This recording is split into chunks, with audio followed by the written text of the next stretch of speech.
her addiction really started from pain meds. And everybody has a different story on that, but if I could have had a little more knowledge and tools, would I have been able to get her into a situation that she would still be here? Thank you for tuning in to this edition of Recovery Happens. Today we're going to be sitting down with Ernest, CEO of the Blue Water Habitat for Humanity and an important supporter of recovery from addiction. Ernest, thanks for being on Recovery Happens. Thanks for having me, Patrick. Want to tell us your name and what you do? I'm Ernest Worth Toward, and I'm the CEO of Blue Water Habitat for Humanity. Personal experience, I feel that most of our community, and probably communities just like ours, people are afraid of the topic. And I can admit to you that it has been that way for me in the past.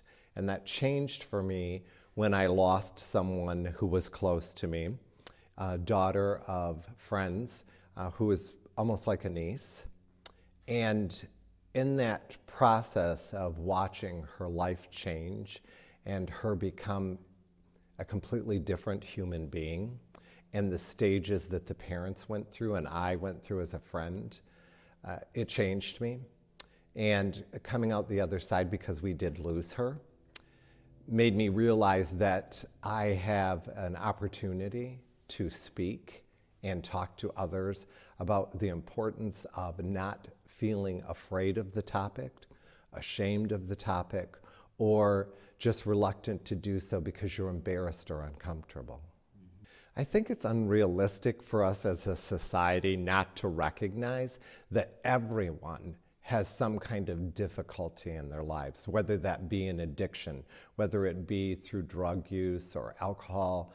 If we look back connection-wise, because we now recognize addictions as disease, and the history of our families where perhaps a grandfather, in my case, had alcohol abuse, and other families, and that it's connected all the way through, and that if we recognize that and make it a part of our lives instead of just ignoring it or being afraid of it, it will change everything. It will open doors where people are comfortable to talk about it and have no shame about it, and recognize that recovery programs are out there and accessible to us, and that we could save people's lives.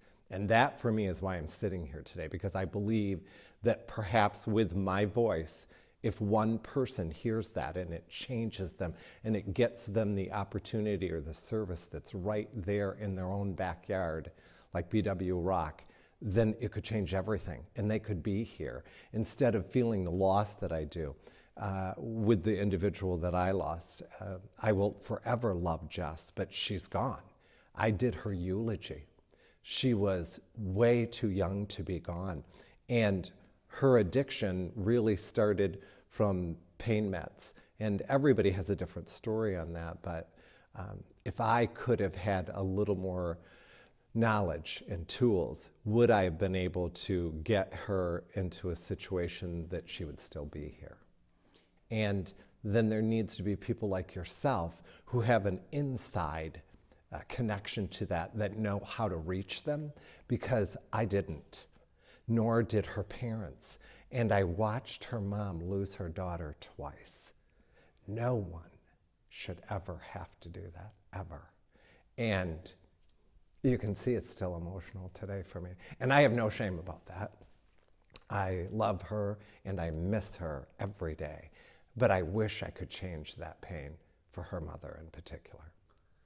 I think the scary part for me is knowing that when she came out of that program, she immediately, within a short period of time, went back and did a larger amount than she had done, and her body could not sustain that. That is the way it was explained to me. That could be incorrect. I am not certainly an expert in that field. But I'm not saying that the program that she went through was faulty, but there have to be multiple resources. And those multiple resources need to be layered, and we have to work in cooperation to make the opportunities available for those who want the help and help them find a path to it. Because many times they do. They want that she did, but she couldn't stay on that path. And I feel like a recovery program like BW Rock is exactly the source, the resource that could change the whole ballgame for everyone. This certainly wasn't a suicide. Right. She was not planning an out or an escape. Maybe an escape mentally with the addiction alone, but she wanted to be the girl that she used to be. Loving, carefree, vibrant, bright, the world right at her fingertips. And even doing her eulogy, I look back now, because no one in the room wanted to talk about why she wasn't there. Nobody does, because there's too much pain. So I referred to it as the demon, because that's what it is. It's a demon that lives inside probably all of us. And it is whether or not that we're strong enough to find our way through that fight with that demon. And unfortunately, she wasn't, and many others aren't. Let's give them a reason and give them the resources to fight the demon. Thank you for watching this edition of Recovery Happens. If you or someone you know is struggling with addiction, please give us a call at 888-68-BWROC. We'd like to thank our sponsor, Blue Water Habitat for Humanity.